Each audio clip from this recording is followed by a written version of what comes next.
ನಮ್ಮ ಮುಂದಿನ ಹಳ್ಳಿಯ ಗ್ರಾಮೀಣ ಪ್ರದೇಶದ ಮಕ್ಕಳ ಬದುಕಿಗೆ ಒಂದು ಉತ್ತಮವಾದ ಶಿಕ್ಷಣ ಬೇಕಿದೆ. ಹಾಗಂತ ನಮ್ಮ ಭಾಷೆಯನ್ನ ನಾವು ಕಡೆಗಣಿಸ್ಲಿಕ್ಕೆ ಆಗೋದಿಲ್ಲ. ಸ್ವಾತಂತ್ರ್ಯ ಬಂದ ನಂತರ ನಮ್ಮ ರಾಜ್ಯದಲ್ಲಿ ಇದ್ದಂತಹ ಸರ್ಕಾರಿಯ ಪ್ರಥಮ ದರ್ಜೆ ಕಾಲೇಜುಗಳ ಸಂಖ್ಯೆ 169 ಕಾಲೇಜುಗಳಿತ್ತು. ನಾವಿದ್ದಂತ 20 ತಿಂಗಳಿನಲ್ಲಿ 189 ಪ್ರಥಮ ದರ್ಜೆ ಕಾಲೇಜುಗಳನ್ನ, ಅದರಲ್ಲೂ ವಿಜ್ಞಾನಕ್ಕೆ ಸಂಬಂಧಪಟ್ಟಂತ ಕಾಲೇಜುಗಳಿಗೆ ಅನುಮತಿಯನ್ನು ಕೊಟ್ಟಿದ್ದು ಒಂದು ಇತಿಹಾಸ ಇದೆ. ಸುಮಾರು 500 ಜೂನಿಯರ್ ಕಾಲೇಜುಗಳನ್ನು ಪ್ರಾರಂಭ ಮಾಡೋದು.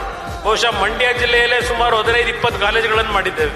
6 ಇಂಜಿನಿಯರಿಂಗ್ ಕಾಲೇಜುಗಳನ್ನು ಮಾಡೋದು, 1400 ಹೈಸ್ಕೂಲ್ಗಳನ್ನು ಪ್ರಾರಂಭ ಮಾಡೋದು, ಸುಮಾರು 56,000 ಅಧ್ಯಾಪಕರು ಮತ್ತು ಉಪನ್ಯಾಸಕರುಗಳನ್ನ ನೇಮಕ ಮಾಡದಂತದ್ದು ಅಷ್ಟೇ ಅಲ್ಲ, 2 ಕೋಟಿ ರೂಪಾಯಿಗಳನ್ನ ಒಂದೊಂದು ಶಾಲಾ ಕಟ್ಟಡಕ್ಕೆ ಕೊಡ್ತಕ್ಕಂಥ ಕಾರ್ಯಕ್ರಮವನ್ನ ಆ 20 ತಿಂಗಳಲ್ಲಿ ಕೊಟ್ಟಂತದ್ದನ್ನ ಇವತ್ತು ಸ್ಮರಿಸ್ಕೊಳ್ಳಿಕ್ಕೆ ಬಯಸುತ್ತೇನೆ.